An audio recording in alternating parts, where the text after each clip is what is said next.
We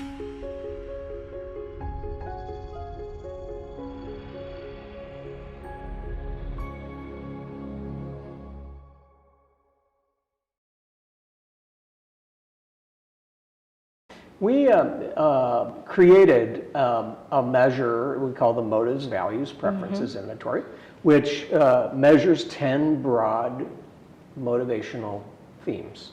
And why 10? We looked at all the existing research on human motivation, dating back over 100 years, and concluded that about 10 broad themes will cover potential human motives. And you can, if you want to think about the culture of an organization, for example, you can assess leadership teams, or even within an organization in various departments or functions, you can measure the values of a leadership team, and that will give you a proxy for the culture that will exist in that. And then you can take an individual's results and compare them with that culture profile. Particularly with interviews, there's a great deal of research on interviews, and the typical job interview has the same validity, that is the same predictive power as flipping a coin. Oh. And it's a lot quicker to flip a coin. So very little ability to make accurate predictions from the typical classic interview.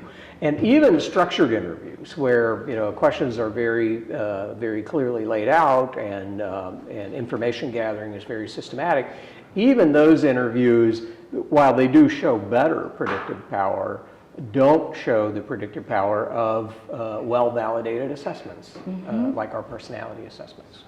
What research shows, just to maybe put it into context a little better, is that well-validated personality assessments, well-built personality assessments, will have about twice the predictive power of a very structured interview, for example, about twice the predictive power of what research shows for cognitive ability, problem-solving ability.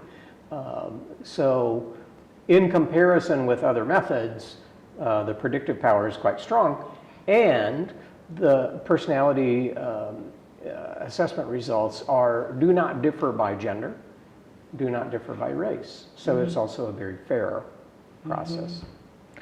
There are certainly new skills that, if you just think about leaders, for example, there are new skills that leaders need to have that are about understanding new technologies, understanding how digital technologies can impact the way business gets done.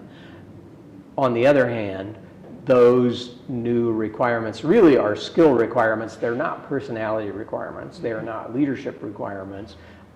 They are requirements for being competent in an area of business, of course, but not things that we measure. So would have much more impact for firms that do skills measurement, which is important to do. It's just not our focus.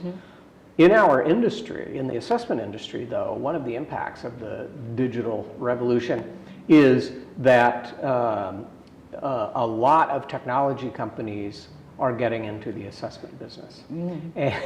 And this is the one that may not be so obvious. They know a lot about technology. They're able to build user experiences that are very engaging and that candidates like, but they're not assessment experts typically. And so a lot gets lost in their ability to make good predictions, even though if you look at their assessments, they're quite engaging, they look great, they're quick, all of those things, but they may not produce the prediction of success, which for us is the bottom line. That's what we're trying to do, is help you predict talent more effectively.